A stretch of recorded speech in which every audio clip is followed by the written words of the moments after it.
O ser humano, quando nasce, procura descobrir as grandes questões da vida. E nós fazemos três perguntas a nós mesmos enquanto estivermos vivendo, que são: de onde viemos, o que estamos fazendo aqui e para onde iremos. E durante toda a vida fugimos da dor e buscamos prazer nas coisas. Então, o problema para o ser humano passa a ser a dor. E a dor geralmente está atrelada aos aspectos negativos da vida. E não encontramos sentido na dor, na perda e na ausência. E isso nos força a buscar resposta para este lado negativo. Aí entram quem? As religiões e seitas. E elas trabalham com estes aspectos negativos, como uma força do mal. E a maioria delas, essa força ela é personificada. É como se existisse um ser que promove este mal. Então, nesta mensagem, vamos ver como é essa personificação nas maiores religiões do mundo. E isto irá mais uma vez nos aclarar, nos libertar de vez da ideia que existe uma força maligna por trás do mal. Preparados? Graça neles e em nós também. Agora é a hora da palavra. Vamos falar da primeira religião, que a proposta aqui é trazer o que as religiões pensam. A primeira religião que vamos trazer ao entendimento é o judaísmo. O judaísmo, como também o islamismo, foram uma das primeiras religiões do mundo e existem até os dias de hoje. Todos sabem que essa religião, a religião judaica, ela originou o cristianismo, que vamos ver um pouquinho mais na frente também. Mas o interessante é que no judaísmo, diferente do cristianismo, não achamos uma figura, um ser em que eles acreditam ser o mal. Diferente do cristão, que vocês sabem que essa concepção do diabo como ser só apareceu depois com o aparecimento do cristianismo. Então o fato é que os judeus não têm essa concepção de um ser que representa o mal. Só lembrando, abençoados, que a palavra diabo, ela não existe no Antigo Testamento, tá? A palavra diabo ela é de origem hebraica e quer dizer o mesmo que diabolos, que é a tradução dela. E em grego significa opositor, acusador, um pensamento mau e geralmente contrário a Deus. Na Torá, o que corresponde aos 5 primeiros livros da Bíblia, não encontramos nenhuma menção a um opositor como um ser medindo forças com Deus. Isso é muito importante vocês saberem. Que no judaísmo, na Bíblia judaica, na Torá, que inclusive a Torá tem dentro da Bíblia cristã, não fazem nenhuma menção a um ser como medindo forças com Deus. Em todo o Antigo Testamento, a palavra Satanás, tá? A palavra Satanás era uma palavra de origem hebraica, que quer dizer o mesmo que diabolos em grego.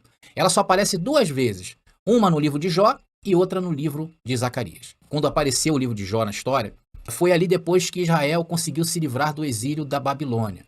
E é provável que nessa época, que eles estavam escravos da Babilônia, devido aos seus algozes persas, conhecidos como os satrapas. Então os satrapas eram os governantes que o imperador dividiu a Babilônia persa, dividiu em regiões e colocou os administradores, era como se fossem os governadores. E os satrapas, eles eram os algozes dos judeus. Então, os judeus, quando passaram por aquele cativeiro da Babilônia, eles assimilaram o mal a estes governantes das províncias persas, que seriam os satrapas. Já em Zacarias, Satanás aparece como um opositor, um opositor a um anjo do Senhor. Lá em Zacarias está escrito lá. Não trouxe, vou deixar aí depois para vocês a referência aí embaixo na descrição. Então, amados, dentro do judaísmo mais conservador, eles acreditam que Satanás é um agente de Deus, um anjo que lida com o mal e que é controlado por Deus. Isso explicaria a passagem de Zacarias. Já os judeus ortodoxos enxergam Satanás como uma metáfora para uma eventual inclinação humana para o mal. E na Torá, o livro da lei, de uma forma geral, o mal nada mais é do que a imaginação humana. Vamos ver em Gênesis capítulo 6, versículo 5, que diz ali, ó: E viu o Senhor que a maldade do homem se multiplicara sobre a terra, e que toda a imaginação dos pensamentos de seu coração era só má continuamente. E Jesus falou também sobre isso, Jesus de Nazaré, ele usou essa parte da Torá para falar que os males do ser humano vêm do seu próprio coração. E aí é onde Jesus tirou. E também mais na frente, essa ideia ela é reforçada. Gênesis capítulo 8, versículo 21, que diz: E o Senhor sentiu o cheiro, o suave cheiro, e o Senhor disse em seu coração: Não tornarei mais a amaldiçoar a terra por causa do homem, porque a imaginação do coração do homem é má, olha aí, desde a sua meninice, e nem tornarei mais ferir a todo o vivente como fiz. Depois, aí foi após o dilúvio, né?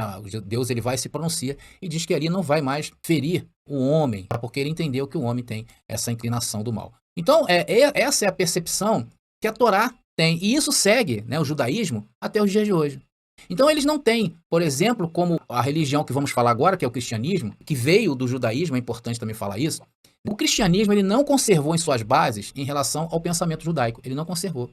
Tanto que ele atribui hoje a um ser espiritual chamado diabo e que mede com forças com Deus o tempo todo. Então, mais tarde, nos seus ensinamentos, o cristão, o diabo se tornou um ser espiritual, responsável pela maldade no mundo. Então, dentro do judaísmo não tinha essa ideia. E a religião cristã se originou da base judaica, sendo que lá eles acharam um ser espiritual e resolveu fazer desse ser espiritual um ensino. Então, desde que a Igreja Católica chegou ao poder, isso passou aí pela invasão bárbara, o exército dos cruzados, as inquisições que houve na Idade Média, os abençoados sabem que houve as inquisições, e as religiões e seitas que eles consideravam pagãs, o que eles faziam? Eles destruíam, ou seja, tudo aquilo que se opunha ao poder da Igreja Católica, desse império, era visto como o quê? Como representantes de Satanás. Inclusive, o exército dessa igreja, o cruzado, os cruzados, o maior incentivo que os soldados recebiam era que aquele exército era o exército de Deus. Então, quando ele se alistava nos cruzados, um cristão ele passava a ser soldado, ele recebia essas informações, esses ensinamentos, dizendo que aquele exército era o exército de Deus. E o inimigo a esse exército era o exército do diabo. Agora, vocês pensam bem que esse tipo de pensamento é comum. Veja quantos abençoados mesmo, né, do sistema que entram nesse canal e me chamam de servo de Satanás, não é verdade? Porque essa mesma mentalidade, esse mesmo ensino que foi ensinado para os soldados que entrava na base militar da Igreja Católica, do exército da Igreja Católica, eles tinham esse pensamento e hoje não é diferente. Na verdade, eles chamam a gente de anticristo, de falso profeta. Então, essa é a cultura difundida entre eles. Mas, meus queridos, o fato é que a cada ensino em que para nós é aclarada uma porção desse conhecimento, vamos nos distanciando e vendo a ignorância do sistema religioso. Vejam, por exemplo, a doutrina deles sobre anjo caído. Partiu de uma interpretação errada do livro de Isaías. Inclusive, eu tenho aqui no canal uma mensagem em que eu abordei como apareceu Lúcifer na história. Por exemplo, eles acreditam, falando dos cristãos, eles acreditam que a serpente que tentou Eva é Satanás. E isso foge ao contexto.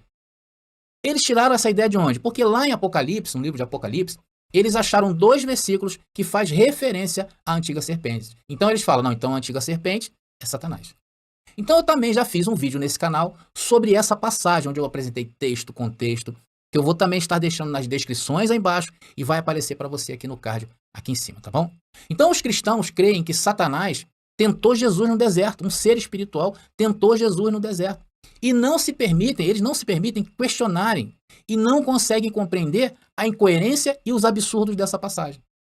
Amados, também é mais um vídeo que eu tenho aqui no canal, tá? Se você não viu, vai lá e vejam. Eu vou também estar deixando aqui nas descrições, também aqui no card, aqui em cima que vai aparecer para vocês, tá bom? Então, esses absurdos, né, no meio cristão, eles não se permitem questionar. Agora, pensa comigo aqui, abençoados. Se Jesus é Deus, como creem eles e nós também, só que nós entendemos isso de uma forma diferente, vai lá e veja o vídeo, como pode Satanás oferecer um reino sequer a Jesus? E na passagem Satanás diz, que ele tem todos os reinos em suas mãos. Nessa mesma passagem, Jesus foi levado ao alto do templo e não houve ninguém que registrasse isso na história. Não tem escrito lugar nenhum que, eu estou vendo Jesus lá no pináculo do templo, na parte mais alta do templo. E quem estava escrevendo essa história? Era o próprio Jesus? E depois Jesus contou para os discípulos? E os discípulos contaram para os evangelistas que escreveram o que está escrito? Então, a verdade é que esse ensinamento que o cristianismo dá sobre Satanás como um ser opositor a Deus, ou seja, tudo que se levanta contra Deus, e que funciona para os fiéis como um freio para os seus impulsos negativos. E, claro, o controle que os líderes exercem sobre as pessoas através do medo dessa doutrina. Agora vamos ver a ideia do mal na religião do Islã. Estou passando rápido, tá bom, abençoado? Já falei bastante sobre isso, principalmente sobre o diabo como ser. Agora vamos ver a ideia do mal na religião do Islã, do islamismo, tá bom? O diabo, esse personagem cristão, encontramos também no Alcorão essa personificação do mal, de um ser chamado de Iblis. Às vezes encontramos no Alcorão a palavra Iblis e também às vezes encontramos a palavra Shaitan, que é a mesma coisa, basicamente é o mesmo, igual ao diabo e Satanás. Porém, o entendimento do islamismo em relação ao mal, ao Iblis, é que ele não é uma figura opositora de Deus, como pensa um cristão. É quase que igual ao mesmo pensamento do judaísmo em relação a Satanás. Ali diz que esse mal, esse Iblis, ele é uma das criações de Alá, não sendo capaz de se opor à superioridade de Alá. O Corão narra que quando Alá criou Adão do barro, Alá tinha ordenado que todos os seus anjos se prostrassem perante Adão, isso segundo o Corão, tá bom? E Iblis se recusou. E a conclusão foi, Iblis foi expulso por Alá do paraíso. A partir daí começou a saga do Iblis em tentar o homem, e seu objetivo passa a ser desviar o homem do bem. Eu acredito que essa história, ela tenha como base a tradição do ensinamento sobre anjos caídos. Porém, como eu sou leigo nesse assunto, eu teria que ter um entendimento de árabe e eu não tenho, tá bom, abençoado? Mas esse entendimento que eu estou trazendo para você é como o Islã enxerga a figura do mal. Para os muçulmanos, o bem e o mal é proveniente de Alá. E para eles, somente Alá é capaz de salvar o mundo e livrar a humanidade da maldade. Iblis, ou Shaitan, como queiram, não é inimigo de Alá, diferente do diabo, dos cristãos, né, que é inimigo de Deus. Iblis é o inimigo da humanidade. E a ação dele se dá em sussurros pecaminosos no ouvido de quem ele quer tentar. Ele vai lá e, ó, faça isso, faz aquilo, ó, se você fizer isso vai se dar bem. Então, a proposta dele é essa, segundo o ensinamento do Alcorão. Diferente do diabo dos cristãos. E todo o poder de se opor a Deus, ele existe. Já Iblis é bem limitado. Ele só tenta um homem e nada mais. E que se o homem ceder a Iblis, a culpa é do homem. Tá? Ou seja, o homem colhe o que planta. E não pode colocar a culpa em Iblis. Isso segundo o ensinamento, mais uma vez reforça a ideia, ensinamento do Islã. Então tem pontos que no judaísmo crê e no que o Islã crê se assemelham. Eles pensam o mal da mesma maneira. Principalmente no que tange as passagens de Gênesis, que eu citei nessa mensagem. Porque o Alcorão também usa os 5 primeiros livros de Moisés, tá bom? Isso é bom, importante vocês saberem. Então, tanto o bem como o mal é uma percepção que todo ser humano tem e foi nos dado pelo próprio Criador Deus. E hoje, como não cremos na existência de um personagem que representa o mal, isso segundo o Islã, nós cremos que o homem é capaz de expressar o bem e o mal, ou seja, a carne representa a debilidade e o espírito é onde reposa as coisas boas de Deus. Assim cremos na graça, em graça. Agora, na quarta parte dessa mensagem, vamos ver como pensam o hinduísmo e o budismo, para fechar, tá bom? Bom, eles também creem da mesma maneira que não existe a personificação do mal em um ser e que tudo é resultado dos nossos pensamentos. E que somente parando de pensar, é interessante isso, somente parando de pensar, lá segundo a doutrina deles, encontraremos a paz. É isso que propõe essas duas religiões. Vamos analisar o hinduísmo. Para eles, não existe uma personificação do mal que chegue perto do diabo. Não existe, do diabo cristão. Eles reconhecem que todo ser humano é capaz de praticar o mal. E isso é até uma lógica, né? Todos nós reconhecemos o quanto o ser humano é mau. Existe uma lei que eles cultuam no hinduísmo chamada a lei de causas e efeitos, que o hindu chama de karma. Então, o hinduísmo, eles entendem que o karma é tudo o que a pessoa fez e hoje está colhendo, ou seja, a cada ação corresponde a uma reação. E essa reação, ela vira uma ação que terá uma reação. E assim essa cadeia se prolonga sucessivamente. Eles entendem que isso tudo que acontece nos dias de hoje, a primeira ação vem de milhares de anos atrás. Por isso que dentro dos seus ensinos, eles ensinam as pessoas o quê? A meditarem, para praticar menos ação. Porque menos ação, menos reação. Eles creem que assim conseguem refrear os ímpetos do mal humano. Olha só. Então, no hinduísmo, o que mais se assemelha ao modo de pensar das outras religiões sobre o bem e o mal é que eles existem de duas divindades, tá? Eles lá creem que existem duas divindades, Devas e Asuras. São duas divindades. Os Devas seriam os deuses responsáveis pelos fenômenos naturais. E os Asuras, responsáveis pelos princípios morais e pela vida em sociedade. E neste caso, são representantes do mal, por causa dos fenômenos sociais que não são nada bom. Então o pensamento para eles resume aos fenômenos naturais, como sendo bom, e os fenômenos sociais, que engloba tudo o que entendemos por sociedade moderna. E ali existe o mal, né?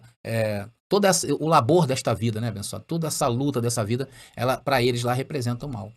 Por exemplo, o avanço industrial, visto como bom para o homem, por um lado, na realidade, por outro, traz sofrimento ao próprio homem e à natureza que o cerca. Sim ou não? Estamos vendo, o mundo atravessa uma crise de energia. Então a renúncia a tudo isso seria o caminho para a pureza. E a ação seria o lado da destruição. Por isso que eles cultivam o quê? O pensamento, a meditação. Agora vamos falar rapidamente do budismo.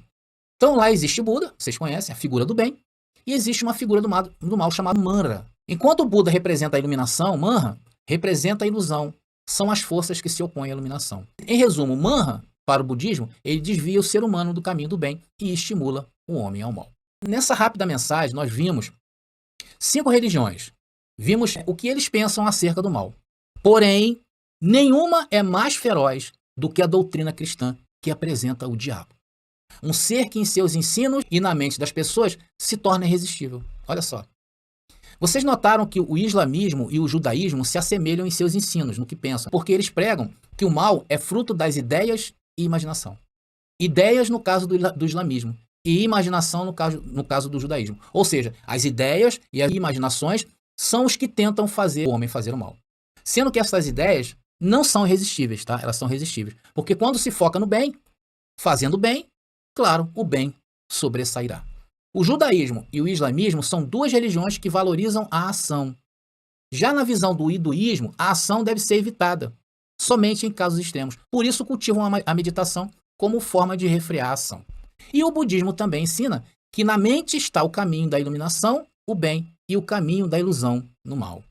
Bom, amados, espero que essa mensagem ela venha trazer mais conhecimento à vida de vocês, né? E claro, a cada conhecimento nós vamos sendo libertados, essa é a ideia. E para você, meu irmão, entender principalmente, porque essa religião cristã domina quase 80% das pessoas no mundo. 80% das pessoas no mundo hoje são cristãs, estão no cristianismo.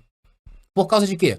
Por causa dessa figura criada por ele chamada diabo, que mantém o povo refém e são proibidos até de usarem a mente, pois estas estão submetidas às suas doutrinas encardidas de sangue de inocentes feitas ao longo de sua história. Por isso que eu falo a importância de canais iguais a este, que enfrenta, que combate as doutrinas falsas cristãs e suas mentiras.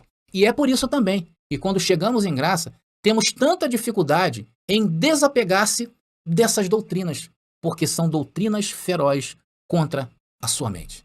Bom, amados, eu vou ficando por aqui. Eu espero que essa mensagem ela tenha sido útil a você e, claro, nós nos veremos mais na frente em outras mensagens. Graça e paz aí, amados.